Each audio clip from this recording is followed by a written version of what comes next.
Assalamualaikum dan selamat sejahtera kepada Cik Irma Syurani binti Jaswir.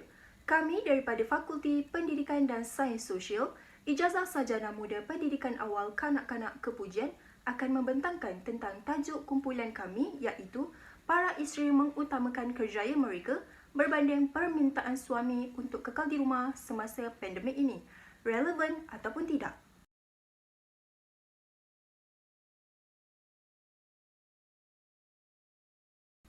Berikut merupakan artikel yang telah menjadi pilihan kumpulan kami bagi menyiapkan tugasan kumpulan membuat keputusan ini.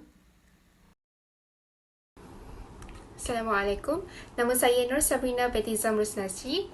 Nombor matrik saya 4202002621. Baik, hari ini saya akan menerangkan tentang objektif laporan ini. Yang pertama ialah membantu mengurangkan kadar penceraian antara suami isteri sewaktu pandemik. Baik, sejak COVID-19 berlaku, bilangan perceraian antara suami isteri semakin tinggi. Antara punca mereka bercerai adalah kerana mereka sering bergaduh tentang masalah kewangan, pasangan mereka kantoi curang sewaktu PKP dan sebagainya, dan terakhir adalah penderaan fizikal, mental dan verbal. Baik, laporan ini akan membantu untuk mengurangkan kadar penceraian antara suami dan isteri. Baik, yang kedua ialah menyelesaikan masalah para isteri yang mempunyai kesulitan untuk membuat keputusan. Okay, ini adalah kerana dalam Islam, sekiranya kita telah menjadi seorang isteri, maka syurga kita terletak di bawah tapak kaki suami. Maka kita harus mendengar semua arahan, semua kata-kata daripada suami melainkan yang melanggar syarak. Baik, dalam situasi ini adakah kita sebagai isteri masih ingin mendengar kata-kata suami untuk tetap tinggal di rumah sewaktu pandemik ini, ataupun terus bekerja di luar sana untuk membantu suami dalam kewangan? Dan laporan ini akan sedikit sebanyak membantu para isteri di luar sana yang buntu untuk membuat keputusan sama ada untuk tetap tinggal di rumah ataupun membantu suami dengan bekerja. Okey, objektif yang terakhir ialah meningkatkan kemahiran komunikasi antara suami dan isteri sewaktu pandemik. Baik, sejak COVID-19 berlaku, sejak pandemik semua ini berlaku, suami dan isteri kerap bergaduh. Kenapa? Persoalannya adalah kenapa? Ini adalah kerana kemahiran komunikasi mereka yang rendah, ataupun kata lainnya adalah miscommunication. Okay, kerana kemahiran komunikasi mereka yang sangat rendah, maka mereka sering bergaduh kerana selalu salah faham antara satu sama yang lain. Kemudian, laporan ini akan membantu sedikit sebanyak untuk meningkatkan kemahiran komunikasi antara suami dan isteri. Kerana mereka akan mengetahui cara untuk berbincang dengan cara yang baik dan efektif. Okey, itu sahaja daripada saya. Sekian, terima kasih. Saya Nur Nafisa binti Zailani bernombor matrik 4202035251. Pandemik merupakan wabak yang menyerang dalam skop yang lebih besar lagi dan tidak terhad kepada komuniti atau daerah semata. Manakala coronavirus pula sejenis virus yang boleh menyebabkan jangkitan saluran pernafasan dan jangkitan coronavirus boleh menyebabkan spektrum gejala daripada selsema biasa kepada radang paru-paru pneumonia yang teruk. Saya telah memilih akronim JUDGE sebagai pembentukan alternatif. Yang pertama ialah J, Jeodang Occasion for Decision, yang terdiri daripada masalah kewangan. Yang kedua, masalah kesihatan mental. Yang ketiga, masalah keluarga yang terdiri daripada penderaan secara fizikal dan mental.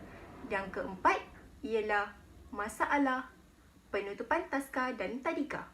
Yang kedua pula ialah U, Use Brainstorming for Alternatives, iaitu bekerja, memahami dan bertolak ansur, mendalami sifat kemanusiaan, moral dan keagamaan. Dan yang keempat ialah mencari individu yang mampu menjaga anak-anak. Manakala yang ketiga ialah D, Decide on Best Possibilities. Para suami isteri perlu berbincang secara aman tentang keputusan yang akan dibuat, sama ada isteri akan terus bekerja untuk membantu suami mencari nafkah semasa pandemik atau menjadi suri rumah sepanjang masa untuk menguruskan rumah dan anak-anak. Kemudian G, Gauge positive and negative outcomes. Kesan positif dan negatif terhadap semua alternatif yang akan diambil oleh para suami dan isteri. Pembentukan alternatif yang terakhir ialah E. Express Selection Decide. Para isteri akan memilih satu sahaja keputusan sama ada isteri akan terus bekerja atau isteri harus berhenti berdasarkan impak positif dan negatif yang akan berlaku.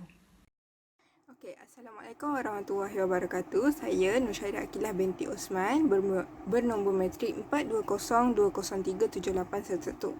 Sekarang saya akan menerangkan bahagian saya iaitu proses membuat keputusan dengan menggunakan kaedah kod 1. Ada 3 pemilihan kaedah membuat keputusan yang kami pilih untuk menjawab persoalan kami, iaitu yang pertama adalah FIP, yang kedua adalah APC dan yang ketiga adalah CNS.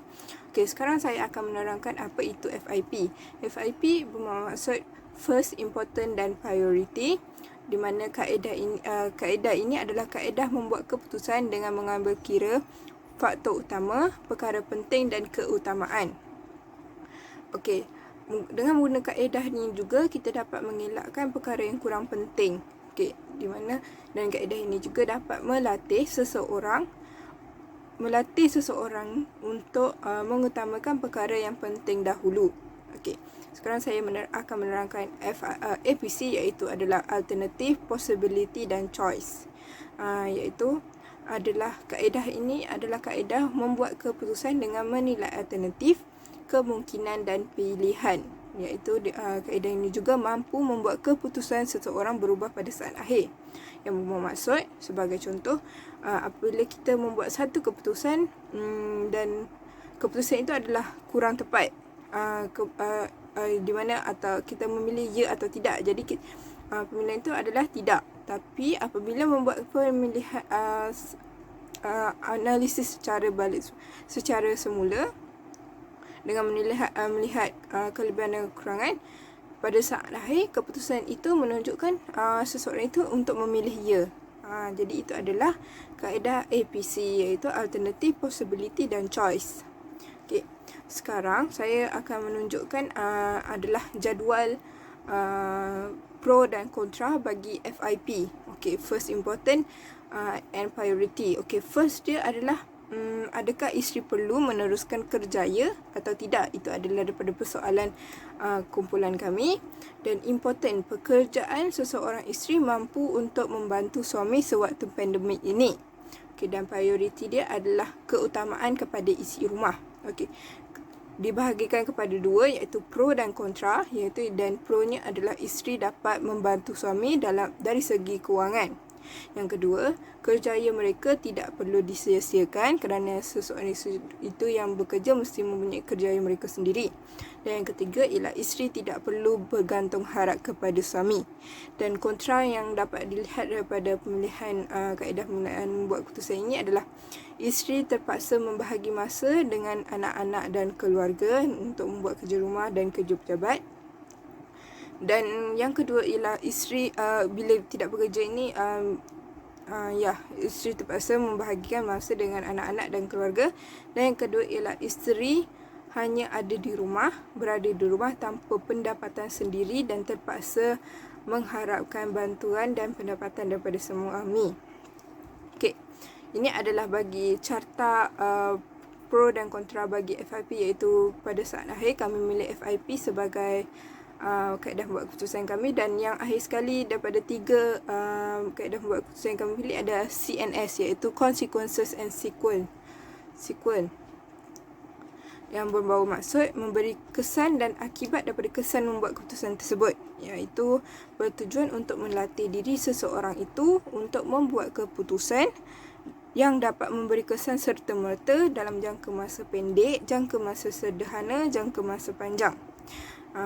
Kaedah ini bertujuan untuk melatih diri seseorang untuk berfikir menjangkakan apa yang akan berlaku selepas sesuatu cadangan dibuat. Ini adalah 3 pemilihan kaedah pembuatan keputusan yang kami pilih, dan itu sahaja daripada saya. Sekian, terima kasih.